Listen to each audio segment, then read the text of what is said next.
Before we begin the story, let us know where you're watching from by leaving a comment below. If you enjoy this video, don't forget to like and subscribe. Have a wonderful day. Enjoy the story, everyone. Los Angeles International Airport, 7:32 a.m. Sofia Martinez adjusted her backpack strap for the 10th time in 5 minutes, her hazel eyes nervously scanning the crowded LAX terminal. First time flying alone for a serious job, first time leaving California at 26, and of course, it had to be on the day LA traffic decided to pay special tribute to the roadway apocalypse. Flight 847 to New York. Boarding at Gate B23 echoed through the speakers. Gate B23? Where the heck is Gate B23?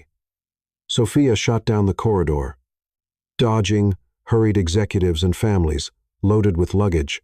Her bright teal Converse, a relic from her I'm going to conquer the world college phase, squeaked against the polished floor as she mentally calculated. 5 minutes to get there, +5 for the line, plus tonk. The impact was so violent that Sofia felt her teeth rattle. Her backpack flew, spilling notebooks, pens, and, embarrassingly, a pack of tampons that gracefully slid to the feet of a man in a suit. "I'm so sorry," Sofia began, but stopped when she looked up. The man in front of her was ridiculously handsome, like Netflix movie protagonist handsome. Perfectly styled chestnut hair, green eyes that seemed stolen from an emerald forest, and a suit that probably cost more than the rent on her Venice Beach apartment. And he was looking at her with the most arrogant expression Sofia had ever seen. "You could at least watch where you're going," he said, his voice carrying a slightly New York accent and poorly disguised irritation. Sofia blinked, still a bit dazed. I was running because you West Coast people always show up late and then expect the world to adapt to your chill timeline," he interrupted, bending down to pick up the tampon pack with 2 fingers, as if it were radioactive. "Here's your item." The realization hit like a piano falling from the 10th floor. "West Coast people," Sofia repeated, feeling heat rise up her neck. "Look here, you ridiculous, stuck-up jerk. I don't know who you think you are, but passengers on flight 847 to New York. Final boarding call at Gate B23. Sofia froze. "Darn." The man raised a perfectly groomed eyebrow. "Flight 847? What a coincidence." He lifted his own Italian leather briefcase. "Maybe we should continue this charming conversation on board. I'd rather sit next to a crying baby," Sofia muttered, hastily gathering her things. At least crying babies don't make up excuses for their complete lack of punctuality. Sofia turned to face him, eyes flashing. "You know what? You're exactly the kind of person that gives East Coast people a bad name. Arrogant, pretentious, and probably never worked a day in your life for anything you have." His smile turned dangerously slow. "Interesting theory." "It's not a theory. It's an observation. Let me guess. Daddy paid for college, got the job through connections, and now you walk around thinking you're better than everyone else. Are you finished?" "I haven't even started." Sofia shoved the last notebook into her backpack with more force than necessary. "People like you are the reason this country is so divided. You think being born with a silver spoon gives you the right to treat others like garbage?" The man was quiet for a moment, studying Sofia's flushed face with an unreadable expression. "You don't know absolutely anything about me," he said finally, his voice low and controlled. "I know more than I need to know. Final call for flight 847. Gate B23 will be closed in 2 minutes. Sofia cursed under her breath and shot toward the gate, leaving behind the mysterious man and his irritating arrogance. 40 minutes later, settled in seat 14 amperes, Sofia finally managed to relax. The flight was smooth. She'd gotten a window seat, and, best of all, there was no sign of Mr. Ridiculously Arrogant anywhere. Maybe he'd missed the flight. Maybe there was poetic justice in the world. "Excusez-moi, miss." Sofia looked up from the book she'd been pretending to read for the last 20 minutes. A blonde flight attendant smiled politely. "Would you mind coming with me? We have an upgrade to business class for you." "Upgrade?" Sofia blinked. "But I didn't ask for. Courtesy of the company. You're Sofia Martinez from Pinnacle Solutions, correct?" Sofia nodded slowly. It was strange, but who was she to refuse a better seat? 5 minutes later, settled in the luxurious business class, Sofia was starting to feel like Cinderella at the ball when she heard a familiar voice. "Champagne, Mr. Thornton." Sofia slowly turned in her seat and felt her stomach plummet to her feet. 2 seats ahead, raising a crystal glass with a smile that mixed amusement and revenge, was the man from the airport. "Thank you," he said to the flight attendant without taking his eyes off Sophia. "And please ask my new colleague to join me. We have a lot to discuss." Sophia's world collapsed in slow motion. "Colleague, Mr. Thornton?" Sophia swallowed hard, her hands trembling slightly as she connected the dots. Ethan Thornton, CEO of Pinnacle Solutions. Her new boss, the man she had just called a ridiculous, stuck-up jerk. "Looks like," Ethan said, raising his glass in a sarcastic toast, "we're going to be very close colleagues. Miss Martinez." Sophia closed her eyes and sighed deeply. "This can only happen to me." Pinnacle Solutions, Manhattan office. Monday morning. Sophia stood in front of the gleaming glass skyscraper, her reflection staring back at her like a deer caught in headlights. The Pinnacle Solutions logo seemed to mock her from the chrome facade, and she could swear she heard the universe laughing. 3 days. She'd had 3 whole days to mentally prepare for this moment since the flight from nowhere. 3 days to craft the perfect apology, to figure out how to salvage her career before it even started, to maybe, just maybe, convince Ethan Thornton that she wasn't completely insane. Instead, she'd spent those 3 days stress-eating Ben and Jerry's and rehearsing resignation speeches in the mirror of her tiny Manhattan sublet. "You can do this," she whispered to herself, adjusting her blazer for the 20th time. "He's just a person, a very successful, very attractive, very powerful person who you insulted in the most public way possible, but still just a person." The lobby was a testament to modern American corporate design. Clean lines, natural light, and enough marble to build a small monument. Sophia approached the reception desk, where a woman with perfectly styled hair and a smile that could power Times Square greeted her. "Good morning. You must be Sophia Martinez. I'm Chloe, Mr. Thornton's assistant." Chloe's enthusiasm was infectious, but Sophia caught something else in her tone: pity, amusement. "Welcome to Pinnacle Solutions." "Thank you," Sophia managed, her voice slightly shaky from nerves. "Mr. Thornton asked me to bring you straight up to his office when you arrived." Chloe's smile faltered just a bit. "He's eager to meet with you." Eager. That was one way to put it. The elevator ride to the 45th floor felt like ascending to her execution. Chloe chatted pleasantly about company benefits and office culture. But Sophia's mind was elsewhere, specifically replaying every terrible thing she'd said to her new boss in vivid, mortifying detail. "Ridiculous. Stuck-up yerk. Never worked a day in your life. Silver spoon." The elevator dinged, and Sophia's stomach dropped to somewhere around the 30th floor. "Right this way," Chloe chirped, leading Sophia down a corridor lined with floor-to-ceiling windows overlooking Central Park. "Mr. Thornton's office is just—" "Chloe." The voice stopped Sophia dead in her tracks, deep, controlled, and unfortunately familiar. Ethan Thornton stood in the doorway of a corner office that was roughly the size of Sophia's entire apartment. He was wearing a different suit, charcoal this time, with a crisp white shirt that made his green eyes even more striking. His chestnut hair was perfectly styled, and he looked like he'd stepped out of a Fortune 500 magazine spread. "Miss Martinez," he said, his tone professionally neutral, right on time. Sophia's mouth went dry. "Mr. Thornton, please, come in." He stepped aside, gesturing toward his office. "Chloe, hold my calls for the next hour." "Of course, sir." Chloe shot Sophia a look that was equal parts sympathy and curiosity before disappearing down the hallway. Sophia followed Ethan into his office, trying not to gawk at the stunning view of Manhattan spread out below them. The office was impeccably decorated, modern furniture, expensive art, and a wall of awards and accolades that spoke to years of success. "Please, have a seat," Ethan said. Settling behind his massive desk, Sophia perched on the edge of a leather chair that probably cost more than her car, clasping her hands in her lap to keep them from shaking. They stared at each other for a long moment, the silence stretching between them like a taut wire. "So," Ethan said finally, leaning back in his chair, "this is awkward." Despite everything, Sophia felt a small laugh escape her lips. "That's one way to put it. I have to say, Miss Martinez, in 15 years of running this company, I've never had a new employee call me a ridiculous, stuck-up jerk, before even knowing who I was." Sophia's cheeks burned. "About that, I'm curious," Ethan continued, studying her with those impossibly green eyes. "What exactly gave you the impression that I was— how did you put it? Born with a silver spoon?" I jumped to conclusions." Sophia swallowed hard. "I was stressed, running late, and I took it out on you." It was unprofessional and unfair, and I'm deeply sorry. Ethan picked up a pen and tapped it against his desk. Tell me, Miss Martinez, what do you know about my background? Sophia realized she knew absolutely nothing about Ethan Thornton beyond his name and position. Not much, honestly. I grew up in Queens, Ethan said quietly. My father was a mechanic. My mother worked double shifts as a nurse. I got into Columbia on a full scholarship, worked 3 jobs to pay for everything else, and started this company with $2,000 I saved from delivering pizzas. Sophia felt her face flush even deeper. I didn't know. Of course you didn't. You saw an expensive suit and made assumptions. Ethan's voice wasn't angry exactly, but there was an edge to it, the same way you assumed I'd never worked a day in my life. Mr. Thornton, do you know how many 18-hour days I've worked to build this company?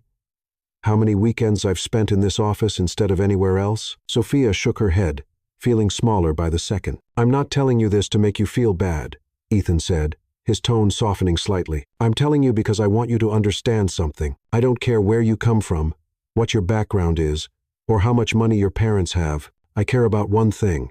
Can you do the job? Sophia looked up at him, surprised by the sincerity in his voice. Yes, I can do the job. Good. Ethan set down his pen and leaned forward, because, despite our colorful introduction, your resume is impressive. Your work at TechStart LA was innovative. Your recommendations are glowing, and your interview was the best I've seen in years. Really?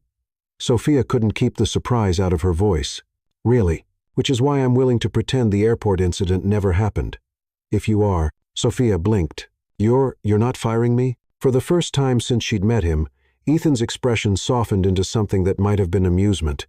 Miss Martinez, if I fired every employee who made a bad first impression, this company would be run by robots. Thank you, Sophia said, relief flooding through her. I promise I won't let you down. I'm counting on it. Ethan stood up and walked around his desk. Chloe will show you to your office and introduce you to the team. We have a big project launching next month, and you're going to be leading the user experience design. Sophia stood as well, trying to process the rapid shift from impending doom to, was this actually happening? One more thing, Ethan said as they reached the door. The company has a strict policy about workplace relationships. Sophia's cheeks burned again. What? Just making sure we're clear on the boundaries, Ethan said, his expression unreadable, professional behavior at all times. Of course, Sophia managed. Absolutely. Ethan opened the door and called out, Chloe, please show Miss Martinez to her office. As Chloe appeared with another bright smile, Ethan turned back to Sophia.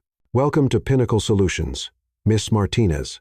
I look forward to working with you. Sophia shook his offered hand, trying to ignore the way her pulse jumped at the contact. Thank you, Mr. Thornton. I won't disappoint you. I'm sure you won't, Ethan said, and, for just a moment, Sophia could have sworn she saw something warmer than professional courtesy in his eyes.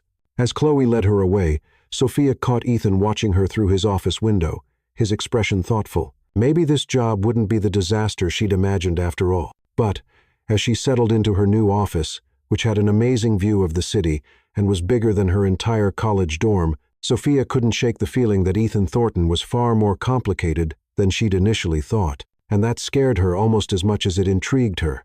Pinnacle Solutions.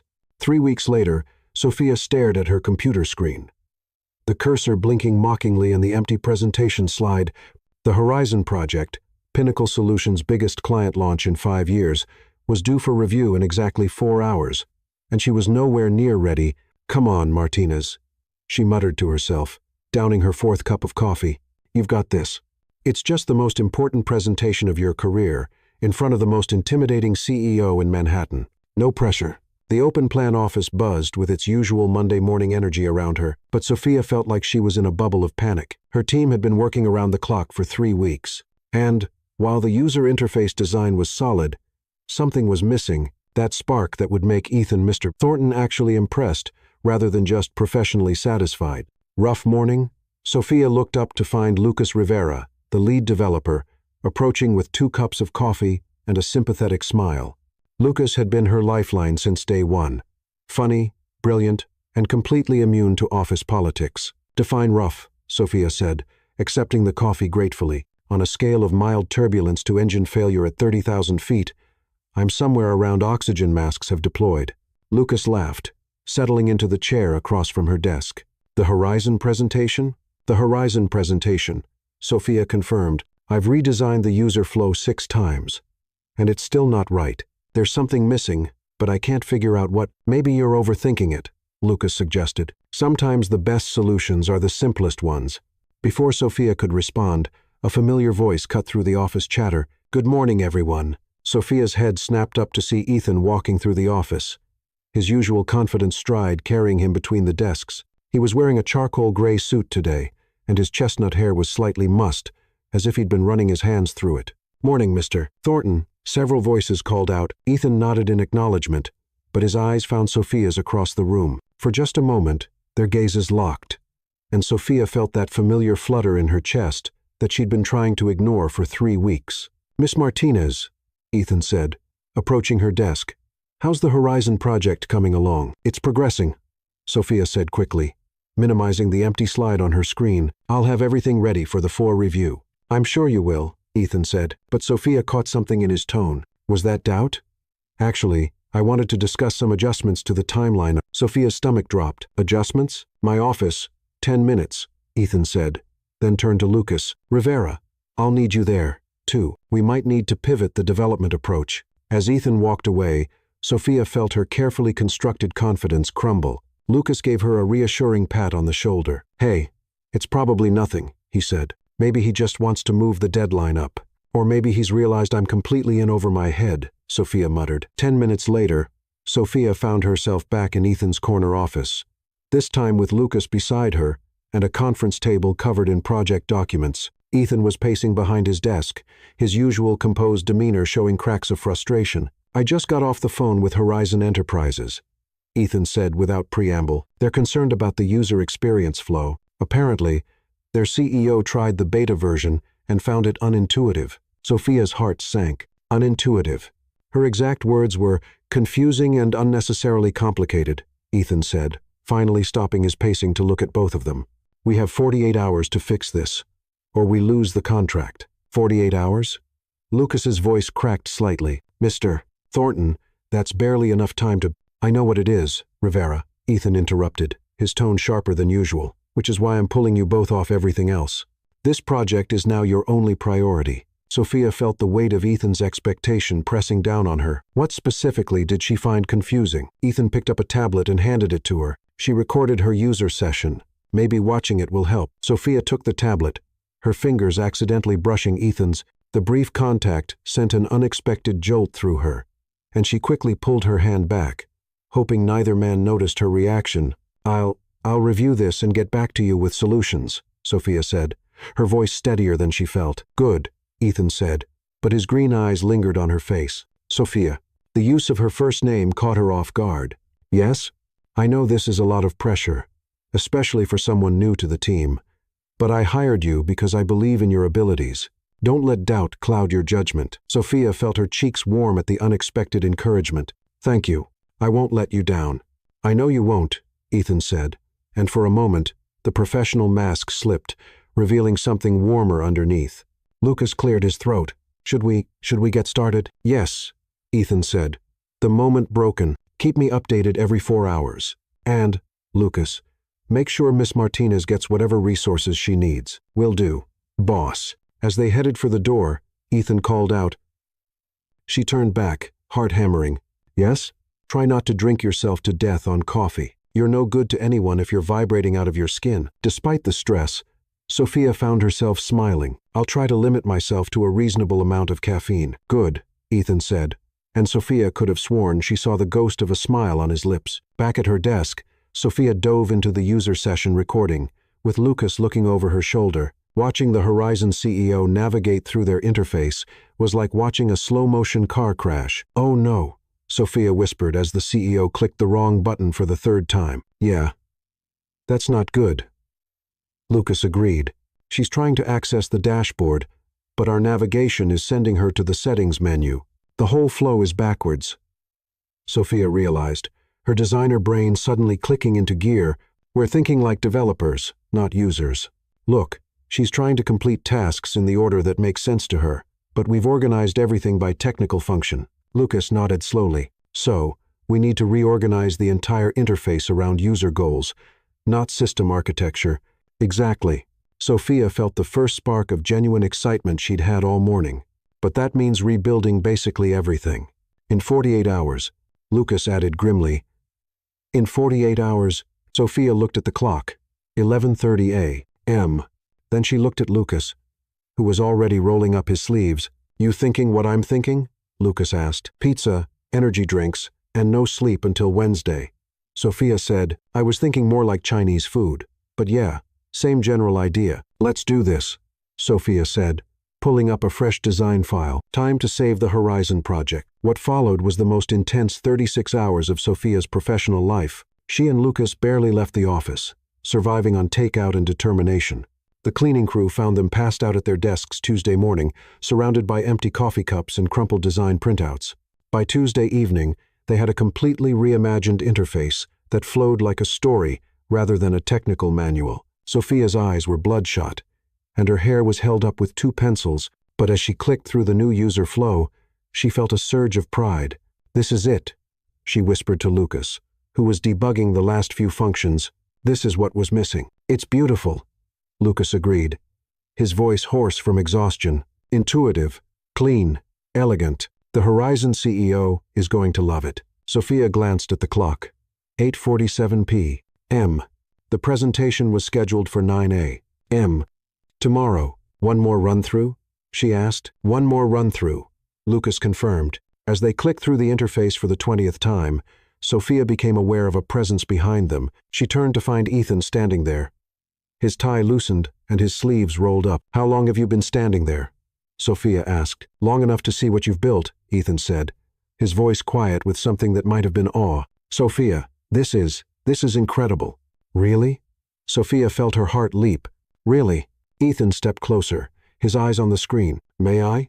Sophia nodded, scooting her chair aside so Ethan could take the mouse. She was acutely aware of his proximity, the way his cologne mixed with the faint scent of coffee and late-night work. Ethan clicked through the interface with the focused intensity Sophia had come to recognize as his CEO mode.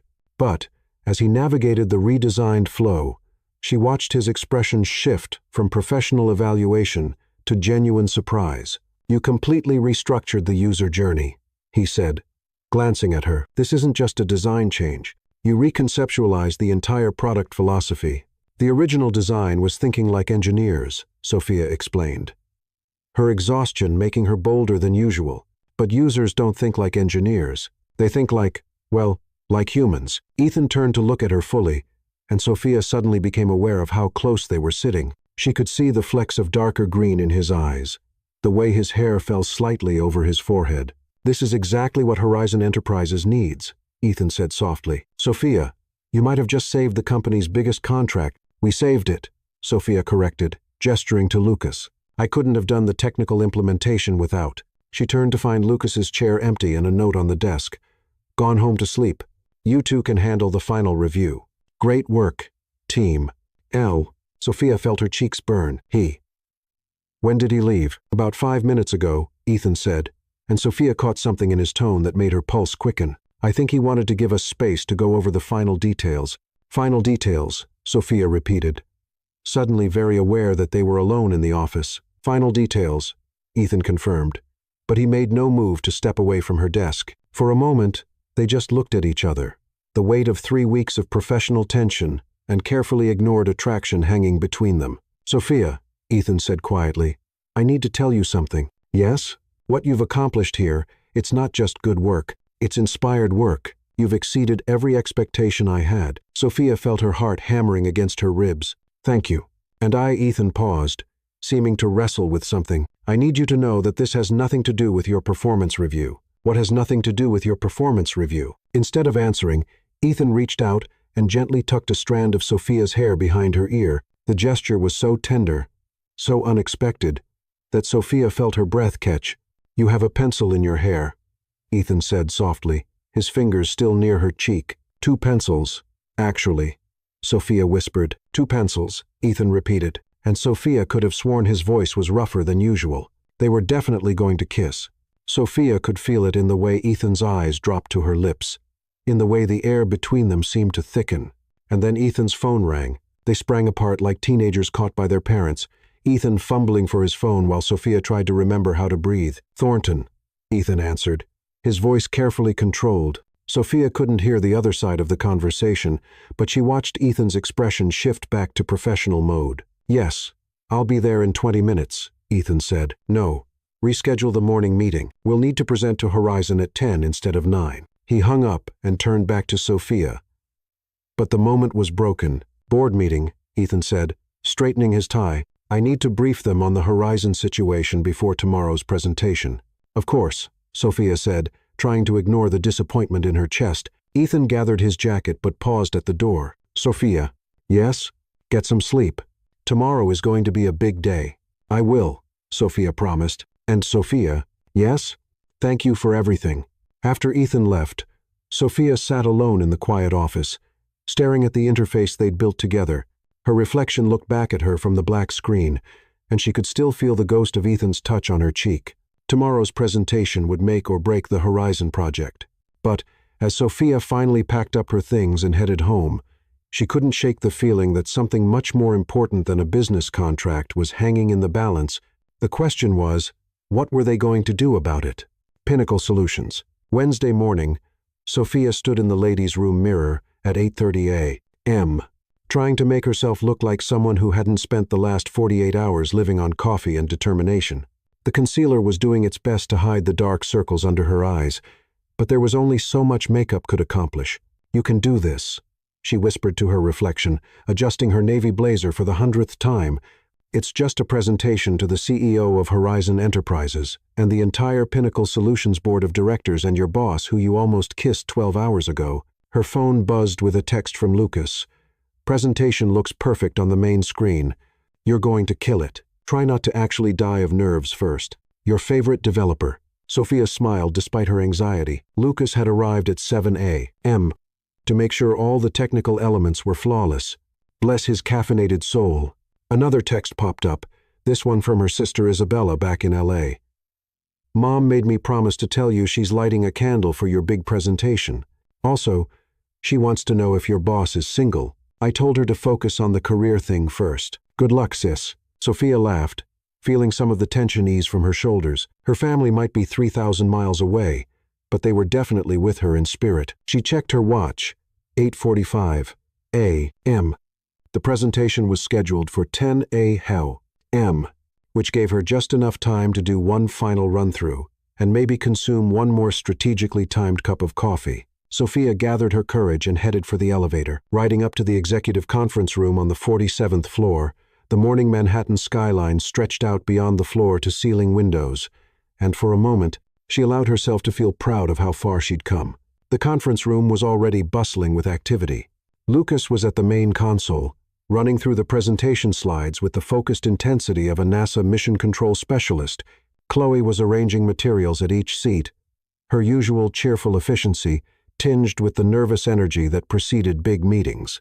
And Ethan was standing at the head of the table, reviewing notes with the kind of concentrated focus that made Sophia's heart do complicated things. He looked up as she entered, and, for just a moment, Sophia saw something warm and encouraging in his green eyes before his professional mask slipped back into place. "Good morning, Sophia," he said, his voice carefully neutral in front of the staff. "Ready for this?" "As ready as I'll ever be," Sophia replied, setting her laptop down at the presentation station. "Mr. Thornton," Chloe interrupted. "The Horizon Enterprises team just arrived. They're in the lobby with security." Ethan nodded. "Bring them up. And Chloe, make sure we have the good coffee service ready." "Already arranged, sir." Sophia felt her stomach flutter as the reality of the situation hit her. In 15 minutes, she would be presenting to Elizabeth Wang, the notoriously demanding CEO of Horizon Enterprises, along with her entire executive team. The contract was worth $12 million annually. And, if Sophia's redesign didn't impress them, Pinnacle Solutions would lose their biggest client. "Hey," Lucas appeared at her elbow, his voice low. "You look like you're about to throw up." "I might," Sophia admitted. "What if they hate it? What if the interface doesn't work properly? What if I freeze up and forget how to speak English? Then I'll pretend to have a medical emergency to distract everyone while you escape through the emergency exit," Lucas said solemnly. Sophia snorted with laughter. "That's your plan?" It's a solid plan, Lucas insisted. Very dramatic, very memorable. They'll probably give us the contract out of sympathy. You're ridiculous, Sophia said, but she was smiling. Ridiculously supportive, Lucas corrected, and ridiculously confident that you're about to blow their minds. Before Sophia could respond, the conference room doors opened, and Elizabeth Wang entered with her entourage. Sophia had seen photos of the Horizon Enterprises CEO, but in person, Elizabeth was even more formidable. A petite woman in her 50s with sharp eyes and an aura of absolute authority. Ms. Wang, Ethan stepped forward, his CEO charm at full power. Welcome to Pinnacle Solutions. Thank you for making time for this presentation. Mr. Thornton, Elizabeth replied, her handshake firm and brief.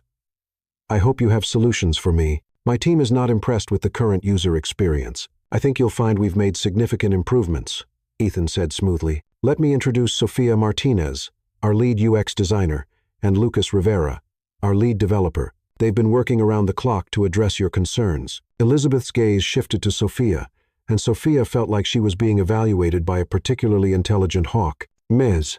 Martinez, I understand you've completely redesigned our interface. Yes, ma'am, Sophia said, proud that her voice came out steady. Based on your feedback, we identified several key areas where the user flow could be more intuitive. Show me, Elizabeth said.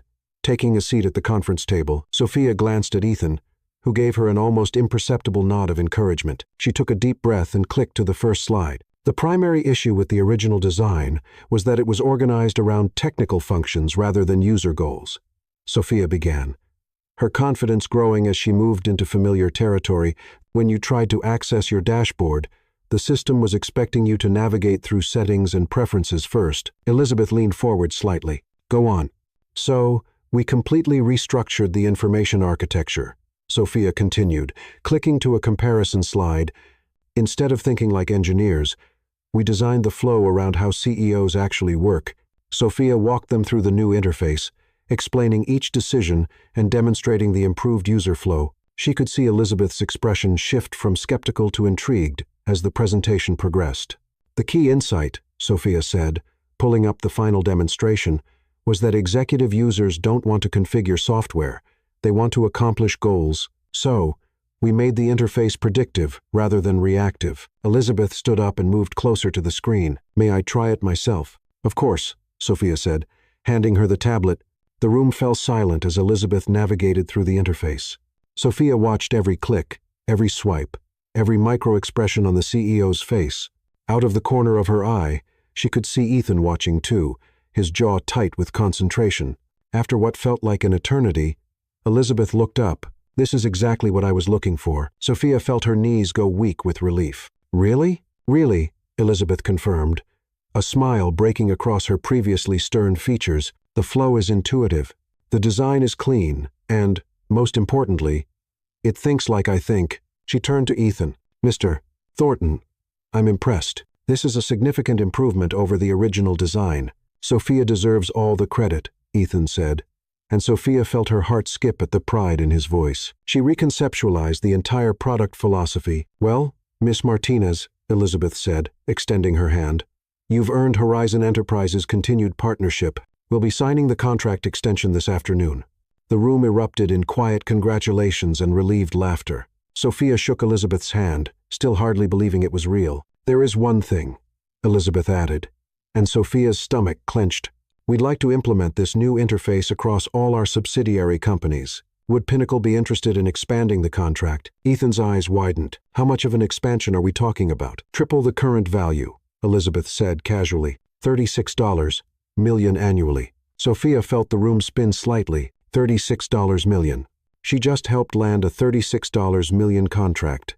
We'd be very interested, Ethan said, and Sophia had never seen him look so genuinely pleased. After the Horizon Enterprises team left, the conference room buzzed with celebratory energy. Board members shook Sophia's hand. Lucas was practically bouncing with excitement, and Chloe was already on the phone arranging a company-wide celebration. Sophia, Ethan said, approaching her as the crowd began to thin. Could I speak with you privately? Sophia's heart rate spiked. Of course.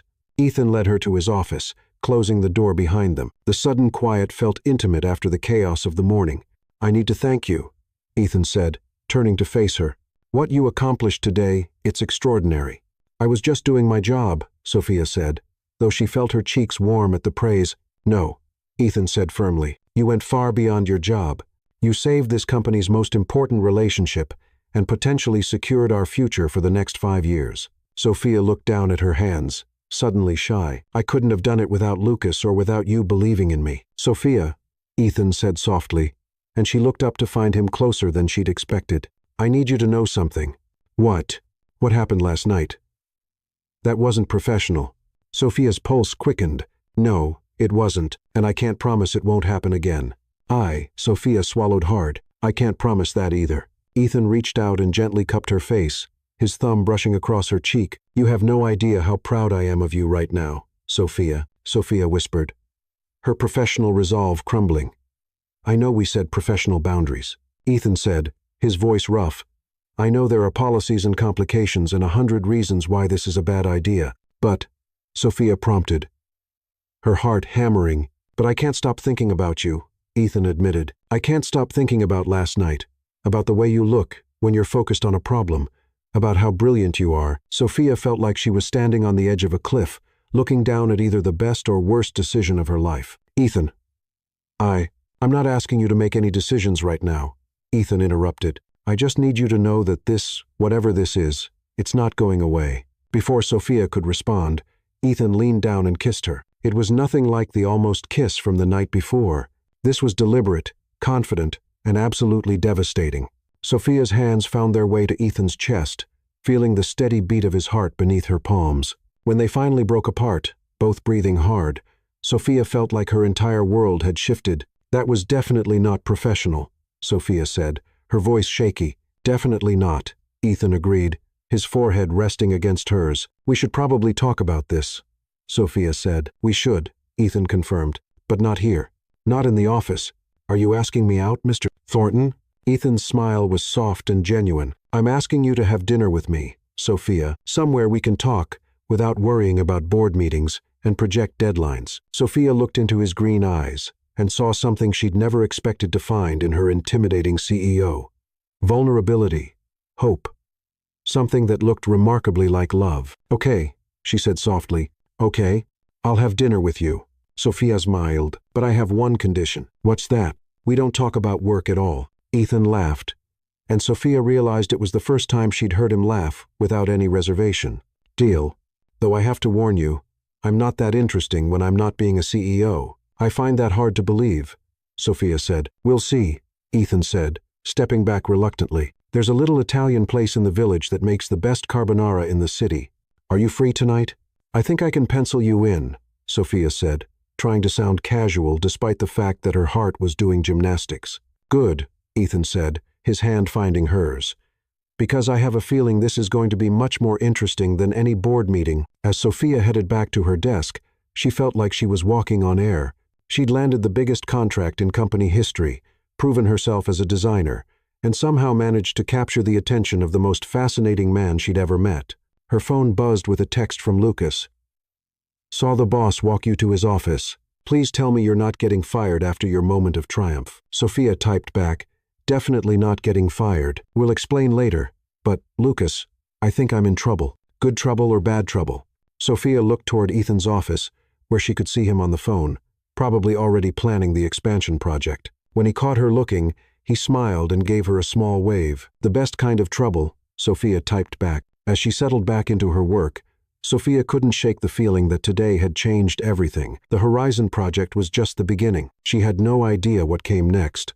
But, for the first time in her life, she couldn't wait to find out. The afternoon flew by in a blur of congratulations, contract negotiations, and celebration planning. Sophia found herself stealing glances at Ethan throughout the day, catching him looking back more often than not. Each shared look sent electricity through her veins. At 5:30 p.m., as the office began to empty, Sophia's phone chimed with a text from Ethan. "Pick you up at 7. I promise I won't be late this time." Sophia smiled, typing back. "I'll be ready. And, Ethan, thank you for everything. Thank you for being extraordinary. See you tonight." As Sophia packed up her things, she reflected on how much had changed in just 4 weeks. She'd gone from calling Ethan a ridiculous, stuck-up jerk to falling for him completely. She'd proven herself professionally, found her place in New York, and somehow landed the most incredible opportunity of her career. But, more importantly, she'd found something she hadn't even known she was looking for. Someone who saw her potential and believed in her dreams. Tonight would be their first real date, away from the pressures of the office and the complications of their professional relationship. Sophia had no idea what the future held, but she was finally ready to find out. After all, the best adventures always began with a little turbulence. Greenwich Village, Wednesday evening. Sophia stood in front of her tiny closet, wearing only a towel and a look of complete panic. Every outfit she owned was either too casual, too formal, too work-appropriate, or too, I'm trying way too hard to impress my billionaire boss. This is ridiculous, she muttered, pulling out a black dress for the 4th time. It's just dinner with Ethan, who kissed me in his office after I landed a $36 million contract. Her phone rang, and Isabella's face filled the screen via FaceTime. Please tell me you're calling with outfit advice and not to cancel, Isabella said without preamble. Because I've been refreshing my phone all day, waiting for updates about your presentation and your mysterious hot boss. The presentation went amazing, Sophia said. Propping the phone against her mirror, we got the contract. Actually, we got 3 times the original contract. That's incredible. I'm so proud of you, Isabella squealed. And the boss situation? Sophia felt her cheeks heat up. He kissed me and asked me to dinner tonight in about an hour. Isabella's eyes went wide. Sofia Elena Martinez, you buried the lead. He kissed you? How was it? Was it amazing? Are you freaking out? Of course you're freaking out. Look at your face. I'm not freaking out, Sophia lied, holding up the black dress. I'm just processing. What about this one? Tu funereal. Isabella said immediately. What about that blue wrap dress you bought for cousin Sophia's wedding? The one that makes your boobs look fantastic. Sophia rifled through her closet. I don't know if I want to go full boob display on the first date. It's not a first date. It's a we've been dancing around each other for a month and finally admitted our feelings date. Isabella corrected. There's a difference. Trust me. Wear the blue dress. Sophia found the dress and held it up. It was a deep sapphire blue that brought out her eyes, with a flattering wrap style that was sexy without being obvious. You're right, Sophia admitted. This is perfect. I'm always right about fashion, Isabella said smugly. Now tell me everything about this kiss while you get ready. Sophia slipped into the dress, trying to find words for what had happened in Ethan's office. It was intense. Like, I literally forgot how to breathe for a minute. Good intense or scary intense? Good intense, Sophia said, applying mascara with shaky hands. Really, really good intense. Isabella, I think I'm falling for him. Hard. Honey, from what you've told me about the past month, you already fell. You're just finally admitting it. Sophia paused, mascara wand halfway to her lashes. Is it crazy? I mean, he's my boss. He's probably worth more money than I'll see in my lifetime. We come from completely different worlds. Sophia. Isabella's voice was gentle. Remember when you were 8 and you wanted to enter that art contest but convinced yourself you weren't good enough? Yeah, but... And remember what happened when Mom finally made you submit your drawing anyway? Sophia smiled despite her nerves. I won first place. You won first place, Isabella confirmed. Because you're talented and brave and amazing, even when you can't see it yourself. This guy would be lucky to have you. When did my little sister become so wise? I learned from the best. Isabella grinned. Now finish getting ready and go knock his socks off. But not literally, because that would be weird. Sophia laughed, feeling some of her nervousness dissolve. I love you, Isa. Love you too. And, Sophia, text me when you get home. I want details. Some details, Sophia corrected. Fine. Some details. The good ones. After hanging up, Sophia finished her makeup and slipped on her favorite heels, the ones that made her feel confident and powerful. She was checking her reflection one last time when her apartment buzzer rang. Her heart jumped into her throat. Ethan was here. Sophia grabbed her purse and jacket, took a deep breath, and headed downstairs. Ethan was waiting on the sidewalk next to a sleek black car, but he wasn't wearing his usual CEO uniform. Instead, he had on dark jeans, a navy button-down with the sleeves rolled up, and a leather jacket that made him look like he'd stepped out of a magazine. His hair was slightly less perfect than usual, and Sophia realized this was the most casual she'd ever seen him. Wow, Ethan said when he saw her, his eyes traveling appreciatively over her dress. You look absolutely stunning. Thank you, Sophia said, feeling her cheeks warm. "You clean up pretty well yourself." Ethan opened the car door for her, and Sophia caught a whiff of his cologne as she slipped past him. "I should probably mention that this isn't my car," Ethan said as they settled into the back seat. "I don't actually drive in the city." "Smart," Sophia said. "I sold my car the day I moved here. Public transportation and the occasional Uber are much more practical." "Exactly," Ethan agreed, then gave the driver an address in Greenwich Village. As they drove through the bustling Manhattan streets, Sophia felt some of her nervousness return. This was surreal, sitting in the back of a hired car with Ethan Thornton, heading to dinner like a normal couple. Except they weren't normal. And they definitely weren't a couple yet. "Penny for your thoughts?" Ethan asked. Sophia turned to find him watching her with those impossibly green eyes. "Just processing, I guess. This morning, I was terrified I was going to lose my job. And now you're having dinner with your boss after landing the biggest contract in company history," Ethan finished. "I can see how that might be a lot to process." "Are you processing too?" Sophia asked. Ethan was quiet for a moment. "I'm trying not to overthink it," he admitted. "I have a tendency to analyze everything to death, especially when it's important. And this is important." Ethan met her Chaze. "This is very important." The restaurant Ethan had chosen was a small, intimate Italian place, tucked away on a quiet village street. It was the kind of place that looked unassuming from the outside, but felt warm and magical inside, with exposed brick walls, dim lighting, and the kind of atmosphere that made you want to linger over every course. "Mr. Thornton," the host greeted them with genuine warmth. "Your usual table, please, Antonio," Ethan replied. "And this is Sophia Martinez." "Welcome, Miss Martinez," Antonio said with a slight Italian accent. "Any friend of Ethan's is family here." As they were led to a corner table for two, Sophia noticed several other diners glancing their way with recognition. Ethan Thornton was clearly well known, but he seemed completely comfortable with the attention. "You come here often?" Sophia asked as they settled into their seats. "At least once a week," Ethan admitted. "It's my escape from the corporate world. The food is incredible, the atmosphere is relaxed, and Antonio treats everyone like family." Sophia looked around at the cozy dining room, noting the photographs of Italy on the walls and the obvious care that had gone into every detail.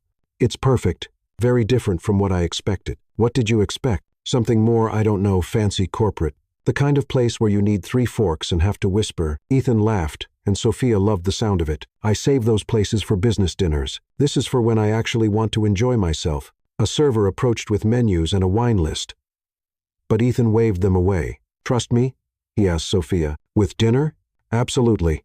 Ethan ordered for both of them in what sounded like fluent Italian, and Sophia raised an eyebrow. "Should I be impressed?" "My grandmother was Italian," Ethan explained. "She insisted I learn the language, and, more importantly, she taught me to appreciate good food. She would have loved this place." Sophia heard the past tense and felt something tighten in her chest. "Was she where you close?" "Very close," Ethan said, his expression softening. "She raised me when my parents were working multiple jobs. She's the one who taught me that success isn't about money. It's about building something that matters and treating people with respect." "She sounds wonderful." "She was," Ethan agreed. "She died my senior year of college. Cancer." "I'm sorry," Sophia said softly. "Thank you. She would have liked you, I think. She always said I needed someone who would challenge me and keep me honest." "Is that what I do?" Ethan's eyes met hers across the table. "From the moment you called me a ridiculous, stuck-up jerk in the airport, you've been keeping me honest." Sophia felt her cheeks flush. "I still can't believe I said that to you." "It was one of the most refreshing conversations I'd had in years," Ethan admitted. "Do you know how long it's been since someone spoke to me like I was just a regular person instead of a CEO? Probably not, since before you became a CEO." "Exactly." Ethan leaned forward slightly. "Sophia, I need you to understand something. When I'm with you, I don't feel like Ethan Thornton, CEO of Pinnacle Solutions. I feel like just Ethan." Sophia's heart did a little flip. "Just Ethan, huh? And what is just Ethan like?" "Well," Ethan said, a smile playing at the corners of his mouth. "Just Ethan grew up in Queens, learned to cook from his Italian grandmother, has a secret addiction to terrible reality TV shows, and once got arrested for spray painting a mural on an abandoned building." Sophia nearly choked on her water. "You got arrested for graffiti?" "I was 16 and thought I was being artistic," Ethan said, laughing at her expression. "The charges were dropped, but my mother made me do community service anyway." "That's not what I expected to learn about you tonight." "What did you expect?" Sophia considered the question. I guess I expected you to be perfect, rich, successful, completely put together. No flaws. No embarrassing stories. No normal human moments. Sorry to disappoint you, Ethan said dryly. You're not disappointing me, Sophia said quickly. You're surprising me in the best way. Their appetizers arrived.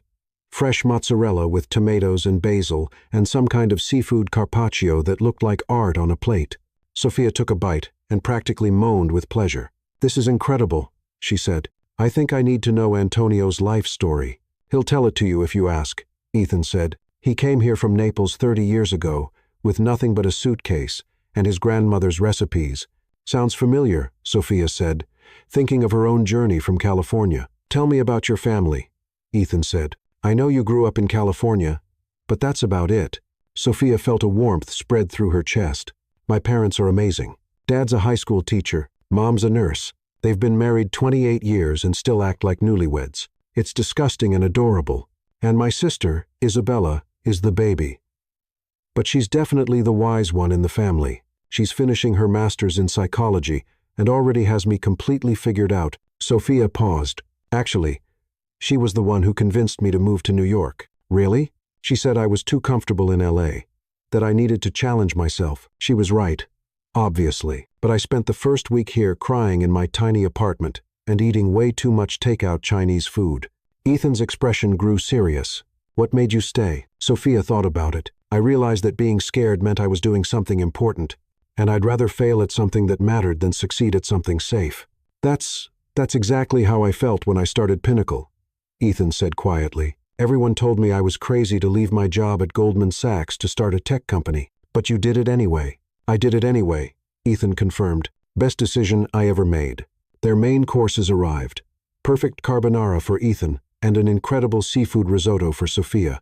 The conversation flowed as easily as the wine, covering everything from their shared love of terrible horror movies to their completely opposite opinions on whether pineapple belonged on pizza. Absolutely not, Sophia said firmly, gesturing with her fork. Pineapple on pizza is an abomination. It's sweet and savory, Ethan argued. The contrast is perfect. The contrast is wrong. Sophia shot back. Pizza is supposed to be savory. Fruit belongs in dessert. What about tomatoes? Those are technically fruit. Sophia paused mid-bite. That's a valid point. But I'm choosing to ignore it. Ethan laughed so hard he nearly choked on his wine. You're ridiculous. I'm passionate about food integrity, Sophia corrected. But she was laughing, too. Food integrity, Ethan repeated. I'll remember that. As they shared tiramisu for dessert, Sophia found herself relaxing completely for the first time in weeks. This wasn't the intimidating CEO from the airport or the boardroom. This was Ethan, who told terrible jokes and had strong opinions about reality television, and looked at her like she was the most fascinating person in the world. Can I ask you something? Sophia said as Ethan paid the check despite her protests. Anything. Why me? I mean, you could probably date anyone in the city. Models, actresses, other CEOs. Why the girl who insulted you in the airport? Ethan was quiet for a long moment, and Sophia wondered if she'd overstepped. But when he looked at her, his expression was soft and serious. Because when you insulted me in the airport, you saw me, he said finally. Not my suit, or my title, or my bank account. You saw someone acting like a jerk and called him on it. And when you apologized later, it wasn't because you found out who I was. It was because you're a good person who takes responsibility for her actions. Sophia felt her throat tighten with emotion. Ethan. And because, Ethan continued, reaching across the table to take her hand, you're brilliant and creative and passionate about everything you do. You make me want to be better than I am. Sophia stared down at their joined hands, overwhelmed by the sincerity in his voice. You don't need to be better than you are. Maybe not better, Ethan amended, but more myself. You make me feel like myself. They walked slowly back to Sophia's apartment, their hands linked, their conversation ranging from work to family to dreams for the future. The October air was crisp but not cold, and the village streets were alive with the energy of a Wednesday night in the city. This is me, Sophia said. As they stopped in front of her building, she felt suddenly nervous again, unsure of the protocol for ending a date with your boss, who you'd kissed earlier that day. Sophia, Ethan said, turning to face her, I know this is complicated. I know there are about 100 reasons why this could be a terrible idea. But, Sophia prompted, but I haven't felt this way about anyone in. maybe, ever, Ethan admitted. And I don't want to pretend that what's happening between us isn't real just because it's inconvenient. Sophia looked up at him, taking in the way the streetlight caught the green of his eyes, the way his hair had gotten mussed from their walk, the way he was looking at her like she held all the answers to questions he'd been asking his whole life. "So, what do we do?" Sophia asked. "We figure it out as we go," Ethan said, stepping closer. "We're smart people. We can navigate this. The company policy says that workplace relationships need to be disclosed to HR." Ethan interrupted gently. "It doesn't forbid them." Sophia felt her pulse quicken. "Are you saying we should disclose this to HR?" "I'm saying," Ethan said, cupping her face with his free hand, "that I want to find out what this is. If you do, too." Instead of answering with words, Sophia stood on her tiptoes and kissed him. This kiss was different from the one in his office. Softer, slower, full of promise, rather than desperation. When they broke apart, Ethan rested his forehead against hers. "I'll take that as a yes." "That's a yes," Sophia confirmed breathlessly. "Good," Ethan said, pressing a gentle kiss to her forehead, "because I have a confession to make." "What?" "I've been wanting to do this since the moment you told me off in the airport." Sophia laughed, feeling light and happy and terrified all at once. "That's terrible timing." "The worst," Ethan agreed, "but worth the wait." "What happens now?" Sophia asked. "Now?" Ethan said, stepping back reluctantly. "I go home and try not to think about how beautiful you look in this dress. And tomorrow we go back to work and pretend we're capable of being professional." "Are we capable of being professional?" Ethan's smile was wicked. "I guess we'll find out." As Sophia watched Ethan's car disappear into the Manhattan traffic, she felt like she was floating. Everything about tonight had been perfect. The restaurant, the conversation, the way Ethan had looked at her like she was something precious and rare. Her phone buzzed with a text as she climbed the stairs to her apartment. "Thank you for tonight. Sweet dreams, Sophia." Sophia smiled, typing back, "Thank you for perfect carbonara and terrible pineapple pizza opinions. Can't wait to argue about food with you again soon." It's a date. Literally. As Sophia got ready for bed, she caught sight of herself in the bathroom mirror and barely recognized the glowing, happy woman staring back at her. 4 weeks ago, she'd been a struggling designer in LA with big dreams and no clear path forward. Now she was living in New York, working at her dream company, and falling in love with the most complicated, fascinating man she'd ever met. It was messy and uncertain and probably crazy. But, for the first time in her life, Sophia was exactly where she wanted to be. Her phone buzzed one more time. "P.S. I'm not changing my position on pineapple pizza. Some things are worth fighting for." Sophia laughed out loud, typing back, "Game on, Thornton. Game on." As she drifted off to sleep, Sophia couldn't shake the feeling that her real adventure was just beginning. They'd navigated the turbulence of their first meeting, weathered the storm of professional challenges, and found smooth sailing in each other's company. Now came the real test, figuring out how to be together without losing everything they'd worked for. But, as Sophia remembered the way Ethan had looked at her across the dinner table, the way he'd kissed her under the streetlight, the way he'd made her feel like the most important person in his world, she thought they just might be able to pull it off. After all, the best love stories always began with a little chaos. Pinnacle Solutions. 2 months later, Sophia stood in the elevator on Thursday morning, trying to maintain her professional composure while internally celebrating the fact that she was about to see Ethan for the first time since their weekend trip to his family's lake house in the Hamptons. 2 months of secretly dating her boss had taught her many things. How to keep a poker face during board meetings, how to communicate through meaningful glances across conference rooms, and, most importantly, how to fall completely and utterly in love while maintaining plausible deniability. The elevator dinged at the 45th floor, and Sophia stepped out into the familiar bustle of the executive level. She'd been promoted to senior UX director after the Horizon project's success, which came with a corner office, a substantial raise, and the delicious irony that she now worked just 3 doors down from Ethan. "Good morning, Sophia." Chloe greeted her with a knowing smile. Over the past 2 months, Ethan's assistant had become an invaluable ally in their complicated romantic logistics. "Mr. Thornton asked me to remind you about the 10 a.m. strategy meeting." "Of course," Sophia replied professionally, though her heart did a little skip at the mention of Ethan's name. "Is the Horizon expansion team ready for the presentation?" "Ready and caffeinated," Chloe confirmed. "Lucas has been here since 7 running final tests on the interface." Sophia made her way to her office, waving at Lucas through the glass walls of the development lab. He looked up from his computer and gave her a thumbs up, followed by an exaggerated wink that made her laugh despite herself. Lucas had figured out her relationship with Ethan about 3 weeks into their secret romance, mainly because Sophia had started humming while coding and wearing dresses that actually fit properly. As she settled at her desk, Sophia's phone buzzed with a text from Ethan. "Good morning, beautiful. Looking forward to watching you charm the Horizon team in about an hour. Try not to be too brilliant. It's distracting." Sophia smiled, typing back, "I'll try to contain my overwhelming competence. Also, your tie is crooked. I can see you from my office." "S." She looked up to see Ethan through his office window, adjusting his tie with a sheepish grin. He caught her watching and blew her a subtle kiss, which made Sophia's stomach do the same butterfly dance it had been doing for 2 months. Their relationship had evolved into something beautiful and complicated and absolutely terrifying. They'd established rules. No obvious PDA at work, no letting personal feelings interfere with professional decisions, and absolutely no discussing their relationship in front of other employees. They'd mostly succeeded, though there had been a few close calls, like the time Ethan had almost called her sweetheart during a board meeting, or when Sophia had to physically restrain herself from kissing him after he'd defended her design choices to a particularly difficult client. The 10 a.m. meeting was in the main conference room, and Sophia arrived to find the Horizon Enterprises team already assembled. Elizabeth Wang looked as formidable as ever, but she smiled warmly when she saw Sophia. "Ms. Martinez," Elizabeth said, standing to shake Sophia's hand.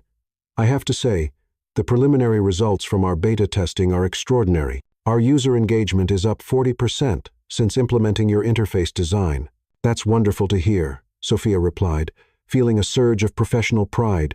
"I'm excited to show you what we've developed for the subsidiary rollout." Ethan entered the room with his usual commanding presence, wearing the navy suit that Sophia had helped him pick out the previous weekend. Their eyes met briefly, and Sophia saw the same mixture of professional respect and personal affection that had become their secret language. "Good morning, everyone," Ethan said, taking his seat at the head of the table. "I believe Miss Martinez has some exciting developments to share." Sophia stood and moved to the presentation screen, clicking to her first slide. "Over the past 8 weeks, we've been working on scaling the Horizon interface across all subsidiary companies. The challenge was maintaining the intuitive user experience while accommodating the unique needs of each business sector." She walked them through the presentation, explaining how they'd created a modular design system that could adapt to everything from healthcare management to retail logistics. The Horizon team asked thoughtful questions, and Sophia found herself in her element, passionate and confident, as she explained the technical innovations her team had achieved. "The beauty of this system," Sophia concluded, "is that it grows with your business. As Horizon Enterprises expands, the interface can accommodate new sectors and functionalities without requiring a complete redesign." Elizabeth was taking notes throughout the presentation, nodding appreciatively. "This is exactly what we needed. The scalability alone will save us millions in future development costs. We are prepared to begin implementation immediately," Ethan added. "Our timeline shows full deployment across all Horizon subsidiaries within 6 months." "Excellent," Elizabeth said. "There is one additional matter I'd like to discuss. If you have time." Sophia and Ethan exchanged a glance. Elizabeth's tone suggested something bigger than a simple contract adjustment. "Of course," Ethan said. "Horizon Enterprises is opening a new West Coast headquarters in San Francisco," Elizabeth explained. "We'd like Pinnacle Solutions to design and implement all of our technology infrastructure for the new facility." Sophia felt her heart skip. A West Coast headquarters project would be massive, easily worth $50 million, and requiring months of on-site work. That's a significant project," Ethan said carefully. "What kind of timeline are we looking at?" "We'd need someone to relocate to San Francisco for at least 6 months, possibly longer," Elizabeth said. "Full oversight of the implementation process, liaison with our West Coast team, and ongoing support as we scale up operations." Sophia's stomach dropped. A 6-month relocation to San Francisco would mean leaving New York, leaving Ethan, putting their relationship on hold just when things were getting serious. "It would have to be someone senior," Elizabeth continued. "Someone who understands our systems intimately and can make decisions autonomously." She turned to Sophia. "Miss Martinez, would you be interested in leading this project?" Sophia felt the room spinning slightly. This was the opportunity of a lifetime, a chance to lead a massive project, prove herself on a national scale, and probably earn herself a promotion to VP level. It was everything she'd dreamed of when she'd moved to New York. It was also a nightmare scenario for her relationship with Ethan. That's an incredible opportunity, Sophia managed, her voice steadier than she felt. Could I have some time to consider it? Of course, Elizabeth said. We'd need an answer within the week, but I understand it's a big decision. The meeting continued for another hour, covering logistics and contract details. But Sophia felt like she was underwater.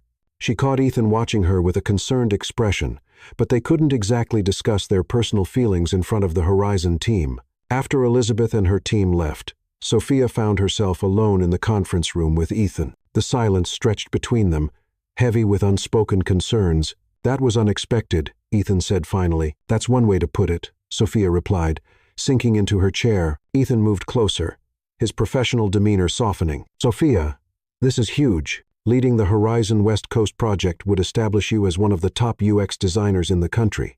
I know, Sophia said quietly. It's everything I've worked for. But Sophia looked up at him, seeing her own confusion reflected in his green eyes. It would mean leaving for 6 months, maybe longer, and we just figured this out. Ethan sat down beside her, close enough that she could smell his cologne, but far enough to maintain professional appearances if anyone walked in. We did just figure this out, he agreed. And I'd be lying if I said the thought of you being 3,000 miles away doesn't terrify me. So, what do we do? Ethan was quiet for a long moment, and Sophia could practically see him working through the problem with his CEO brain. We don't make any decisions right now, he said finally. We take the week Elizabeth gave us, and we figure out what's best for your career. What about what's best for us? Sophia asked. Ethan said gently, if we're going to work, really work, then we both need to be the best versions of ourselves. That means not letting our relationship hold either of us back from opportunities. Sophia felt tears threatening but blinked them back. You're right. I know you're right. It's just that falling in love is terrible timing. Ethan finished with a rueful smile. The worst timing. Sophia agreed. Sophia Martinez, you are the most talented designer I've ever worked with, Ethan said, his voice soft but firm. If you want this project, I will support you 100%. And if you don't want it, I'll support that too. And if I want it, but also want you? Ethan's expression grew tender. Then we figure out how to make both things work. Before Sophia could respond, Lucas appeared in the conference room doorway, looking between them with barely concealed curiosity. Sorry to interrupt, Lucas said. But, Sophia, the Horizon beta testing results just came in, and you're going to want to see this. Sophia stood up, grateful for the distraction.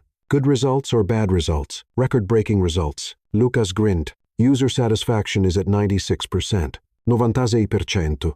Sophia, that's basically unheard of in enterprise software. Despite her emotional turmoil, Sophia felt a surge of professional pride. Really?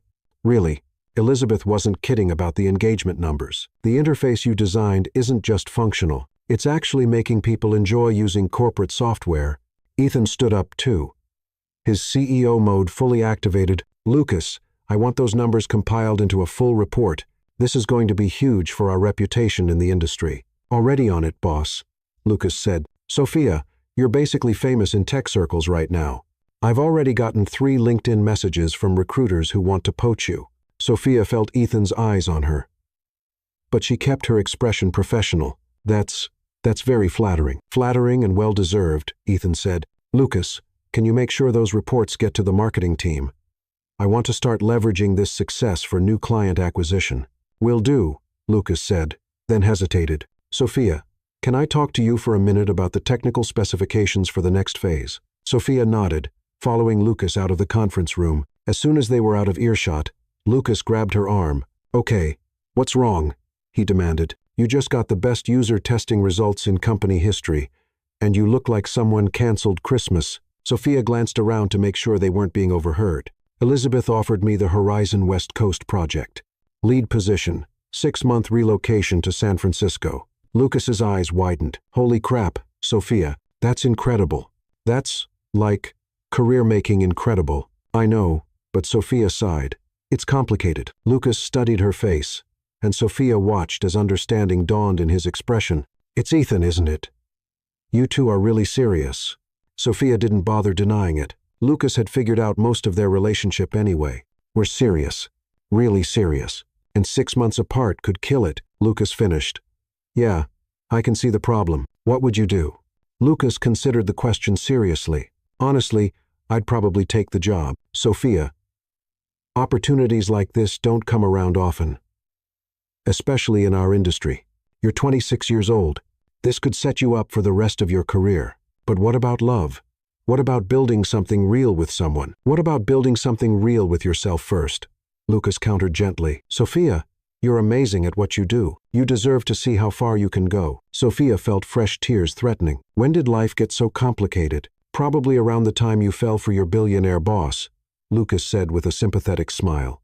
But hey, if anyone can figure out how to have it all, it's you. The rest of the day passed in a blur of congratulations and client calls. Word of the Horizon testing results had spread quickly through the company, and Sophia found herself fielding requests for interviews and speaking engagements. By 6 p.m., she was emotionally and physically exhausted. She was packing up her desk when Ethan appeared in her office doorway. Long day? He asked. The longest, Sophia replied. I feel like I've talked to half the tech industry today. You probably have, Ethan said, closing her office door behind him. Sophia, we need to talk. Sophia's heart clenched. That sounds ominous. Not ominous, Ethan said, approaching her desk. Just important. He sat down across from her, and Sophia could see the internal struggle playing out across his features. I've been thinking about the San Francisco project all day, Ethan said, and I need you to know that whatever you decide, I'm going to support you completely. Ethan, let me finish, he said gently. Sophia, watching you present today, seeing how passionate you are about your work, seeing how talented you are, I realized something. What? I realized that I'm falling in love with your ambition as much as I'm falling in love with you, Ethan said. Your drive, your creativity, your refusal to settle for anything less than excellence. Those are the things that make you who you are. Sophia felt her throat tighten with emotion. What are you saying? I'm saying that if you want this project, you should take it, Ethan said firmly. And if that means we have to figure out how to love each other from 3,000 miles apart, then that's what we'll do. You'd wait for me? Ethan reached across the desk and took her hands. Sophia, I'd wait forever for you, but more than that, I'd support your dreams, even if they take you away from me. Sophia felt the tears she'd been holding back all day finally spill over. I love you, she whispered. I love you too, Ethan replied, his own voice rough with emotion, which is why I need you to follow your heart, not just mine. They sat in silence for a moment, holding hands across her desk, while Sophia tried to process everything. What if I took the project, but we found ways to make it work? Sophia said finally. Video calls, weekend visits. Maybe you could even come to San Francisco sometimes for business. That's a lot of travel and logistics, Ethan pointed out. Are you sure you want to take that on? Sophia looked at Ethan, really looked at him. She saw the man who had believed in her from day one, who had supported her ambitions, even when they conflicted with his own desires, who loved her enough to let her go, if that's what she needed. I'm sure, Sophia said firmly. Ethan, I want this project. I want to prove that I can handle something this big, this important. But I also want I want to figure out how to build a life together, even if it's complicated. Ethan's smile was radiant. Are you sure? It's going to be hard. The best things usually are, Sophia replied. Besides, we started this whole thing with turbulence. I think we can handle a little long distance. Ethan stood up and walked around her desk, pulling Sophia into his arms. I love you, he said, kissing her forehead. I love you too, Sophia said, standing on her tiptoes to kiss him properly. All of you, the CEO and just Ethan, and everything in between. They were interrupted by a knock on Sophia's office door. They sprang apart just as Chloe poked her head in. Sorry to interrupt, Chloe said with a knowing smile. But, Sophia, there's a call for you from TechCrunch. They want to do a feature article about the Horizon interface. Sophia looked at Ethan, who nodded encouragingly. Take the call, he said. Start building your reputation as the brilliant designer you are. 3 days later, Sophia stood in Ethan's office, holding the signed contract for the Horizon West Coast project. Elizabeth had been thrilled when Sophia accepted, and the terms were even better than expected. A substantial salary increase, equity in the project's success, and a guarantee that she could return to New York as Vice President of Innovation when the project concluded. So, it's official, Ethan said, reviewing the contract terms. 6 months in San Francisco, starting next month. 6 months, Sophia confirmed, though her stomach still fluttered with nerves when she said it. I have something for you, Ethan said, opening his desk drawer. He pulled out a small wrapped box. And Sophia's heart stopped. Ethan, if that's what I think it is. It's not, Ethan interrupted with a laugh. I mean, not yet. We've been dating for 2 months. Sophia, I'm many things, but I'm not impulsive about marriage. Sophia felt relief and disappointment in equal measure. Then what is it? Ethan handed her the box. Open it. Sophia unwrapped the box to reveal a beautiful necklace. A delicate gold chain with a small airplane pendant, its wings set with tiny diamonds. Ethan, Sophia breathed. It's beautiful, I thought, Ethan said, fastening the necklace around her neck, that you could wear it as a reminder that no matter how far you fly, you've always got a place to land. Sophia felt tears prick her eyes. I love it. I love you. I love you too, Ethan said, his arms coming around her waist. And, Sophia, when you come back from San Francisco as Vice President Martinez, I'm going to ask you a very important question. Sophia's heart skipped. What kind of question? The kind that involves a much bigger ring and a very long conversation about our future, Ethan said with a smile. Sophia kissed him then, pouring all of her love and excitement and terror about the future into the kiss. When they broke apart, both breathing hard, Sophia rested her forehead against Ethan's. I can't wait, she whispered. Neither can I, Ethan replied. 6 weeks later, Sophia stood in her new San Francisco office, gazing out at the Golden Gate Bridge, while video chatting with Ethan. She'd been in California for 2 weeks, and while the work was exhilarating and demanding, she missed New York and Ethan more than she'd anticipated. How's the Horizon team treating you? Ethan asked from her laptop screen. Like a superstar, Sophia admitted. Elizabeth introduced me to their board as the interface genius from New York. It was embarrassing and incredible. You are an interface genius, Ethan pointed out. How's the project going? Ahead of schedule, actually, Sophia said proudly. The modular system we designed is performing flawlessly. I think we'll complete the initial implementation in 4 months instead of 6. That's phenomenal, Sophia. I'm so proud of you. I miss you, Sophia said, the words slipping out before she could hold them back. I miss you too, Ethan replied, his expression softening. But only 73 more days until your first visit home. You're counting? Sophia teased, a smile tugging at her lips. I'm definitely counting, Ethan confirmed. Lucas printed mi a calendar. He's been surprisingly supportive of our long-distance situation. Sophia laughed. He told me yesterday that I seemed disgustingly happy for someone working 16-hour days. Are you happy? Ethan asked, his tone turning serious. Sophia paused to consider the question. She was thriving professionally, respected by her colleagues, and building something extraordinary, yet she was also missing the man she loved and navigating a relationship across 3 time zones. I'm happy, she said finally. Exhausted, stressed, sometimes lonely, but happy. This project is everything I dreamed it would be, Ethan, and knowing you're waiting for me, it makes it all worthwhile. Good, Ethan said, his voice warm, because I have news that might make things even better. What kind of news? Sophia asked, leaning closer to the screen. Ethan grinned. Pinnacle just landed a major client in Los Angeles. Someone needs to fly out next week to meet with them. Sophia's heart leapt. Someone? Someone who happens to be the CEO and who might have time for a weekend detour to San Francisco, Ethan said with a playful shrug. Sophia squealed, prompting amused glances from her new colleagues nearby. Really? She whispered, trying to temper her excitement. Really, Ethan confirmed. I'll be there Friday evening. I hope you know some good restaurants. I know the perfect place, Sophia said, thinking of a cozy Italian restaurant she'd found in North Beach, reminiscent of their first date in Greenwich Village. I can't wait. Sophia, Ethan said, his voice softening. I love you. I'm proud of you, and I can't wait to see what incredible things you achieve out there. I love you too, Sophia replied, her heart full. All of you, even when you're 3,000 miles away. That evening, Sophia strolled along the San Francisco waterfront, Ethan's airplane necklace glinting in the light of the setting sun. She reflected on how much her life had transformed in the past 6 months. From an unemployed designer to a senior director leading a $50 million project across the country, she thought of Ethan, likely working late in his Manhattan office, counting down the days until they could reunite. She thought of their future, uncertain but brimming with potential. Sophia had learned that love wasn't about avoiding turbulence. It was about finding someone worth weathering the storms with, someone who supported your dreams, even when they led you in different directions, and who celebrated every milestone of your journey, Her phone buzzed with a text from Ethan. Just booked my flight to San Francisco. Can't wait to see you in 5 days. Sweet dreams, my brilliant, beautiful girl. Sophia smiled, typing back. Can't wait to show you my new city. Fair warning, I'm going to hug you for approximately 3 hours straight when you land. Yes, I'm counting on it. Love you.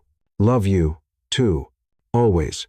As Sophia headed back to her apartment, she realized that somewhere between the airport confrontation and the San Francisco sunset, she'd found exactly what she'd been searching for.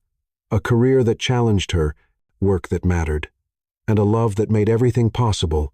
The future was uncertain, filled with flights, video calls, and cross-country logistics. But it was also radiant with possibility, and Sophia couldn't wait to see where their next adventure would lead. After all, the best love stories weren't about smooth sailing. They were about finding someone worth navigating the beautiful chaos of life with, one flight at a time. Pinnacle Solutions. 6 months later, Sophia stood in the Pinnacle Solutions boardroom, officially accepting her promotion to Vice President of Innovation. Ethan was at the head of the table, his smile proud and professional, but Sophia could see the personal joy in his green eyes. Congratulations, Vice President Martinez, Ethan said formally, though his voice carried a warmth that made Sophia's heart flutter. Thank you, Mr. Thornton, Sophia replied, equally formal, but with a secret smile. As the meeting adjourned and people filed out, Sophia found herself alone with Ethan for the first time since returning from San Francisco the previous week. So, Ethan said, loosening his tie slightly, Vice President Martinez, how does it feel? Terrifying and exhilarating, Sophia admitted. I still can't believe I pulled off the Horizon project. I can, Ethan said, stepping closer. You're extraordinary, Sophia. You always have been. Sophia felt her cheeks warm. Flattery will get you everywhere, Mr. Thornton. I'm counting on it, Ethan said with a grin, because I have something I need to ask you. Sophia's heart began to race as Ethan reached into his jacket pocket and pulled out a small velvet box. Sophia Martinez, Ethan said, dropping to one knee in the middle of the boardroom. You called me a ridiculous, stuck-up jerk in an airport 6 months ago, and somehow that was the beginning of the best thing that's ever happened to me. Sophia felt tears well in her eyes. Ethan, you've taught me that love isn't about finding someone who makes life easy, Ethan continued, his voice steady despite the emotion in his eyes. It's about finding someone who makes life worth living, even when it's complicated. Yes, Sophia whispered. I haven't asked the question yet, Ethan said with a laugh. I don't care, Sophia said, dropping to her knees in front of him. Whatever you're asking, the answer is yes. Ethan opened the box to reveal a stunning ring, a classic solitaire with a diamond that sparkled like a star. Sophia Elena Martinez, Ethan said, his voice thick with emotion. Will you marry me? Will you build an amazing, chaotic, beautiful life with me? Yes, Sophia said, throwing her arms around his neck. Yes, yes, absolutely yes. Ethan slipped the ring onto her finger with trembling hands, and Sophia marveled at how perfectly it fit. I love you, Ethan said, cupping her face in his hands. I love your ambition and your talent and your terrible opinions about pineapple pizza. I love you too, Sophia replied, laughing through her tears. All of you. Even your questionable taste in pizza toppings. They kissed then, right there in the boardroom where they'd had their first professional meeting, where Sophia had proven herself, where Ethan had learned to see her not just as an employee, but as a partner, in every sense of the word. When they finally broke apart, Sophia looked down at her ring, then up at Ethan's face, radiant with happiness. So, Sophia said, settling into Ethan's arms, what's our next adventure going to be? I was thinking, Ethan said, pressing a kiss to the top of her head, we could start with planning a wedding, and then maybe we could travel the world, designing interfaces for international clients, building a company together. Together, Sophia repeated, loving the sound of it. Together, Ethan confirmed, through every bit of turbulence, every smooth patch, every adventure that comes our way. Sophia looked around the boardroom, reflecting on how far they'd come. From a disastrous airport encounter to a Fortune 500 boardroom engagement, their love story had been anything but conventional. But, as Sophia nestled into Ethan's embrace, his airplane necklace warm against her throat and his grandmother's engagement ring sparkling on her finger, she realized that conventional was overrated. After all, the best love stories, Sophia had learned, began with a little chaos and grew into something beautiful through patience, trust, and the willingness to fly together, no matter where the journey led, and, as far as Sophia was concerned, their journey was just beginning.